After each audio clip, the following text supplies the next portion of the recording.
মানুষের অসতর্কতার কারণে সাধারণ মানুষের জীবন যায়। আমি এই ঈদের মতো কোনো ঈদে এত সড়ক দুর্ঘটনা দেখি নাই যে মানুষের ভুলের কারণে মানুষের জীবন যায়। ঈদের খুশির ছুটির যাত্রাতেও মানুষের জীবন যাচ্ছে, এবং কি মানুষ ঈদের ছুটি কাটাও যার যার কর্মস্থলে ফেরত যাওয়ার পথেও মানুষের জীবন যাচ্ছে। মানে এগুলো কি হচ্ছে বাংলাদেশে?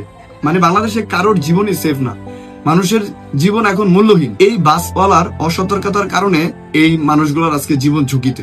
মানে ভাবা যায়, কয়েকদিন আগে ঈদের আগে একটা লঞ্চ দুর্ঘটনা ঘটলো, ওইটার রেশে এখনো কাটতে পারতেছে না মানুষ।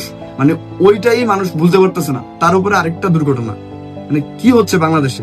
আল্লাহ তাআলা সবাইকে ভালো রাখুক, সুস্থ রাখুক, এটাই কামনা করি। প্রতিটা মানুষেরই জীবনের প্রচুর মূল্য আছে, সবাই সবার প্রিয় মানুষের পাশে থাকুক, সবাই সবার প্রিয় মানুষকে নিয়ে ভালো থাকুক, এটাই চাই। কিন্তু আমাদের বাংলাদেশের মতো এইরকম অসতর্কতার দেশ কোনো জায়গায় নাই। এই যে মানুষের ভুলেই কতগুলো মানুষ রিস্কে এখন মারা যাচ্ছে, মারা গেছে, হয়তোবা কাউকে খুঁজেও পাচ্ছে না। কি অবস্থা? আল্লাহ তাআলা সবাইকে হেফাজতে রাখুক, ভালো রাখুক, এটাই দোয়া করি।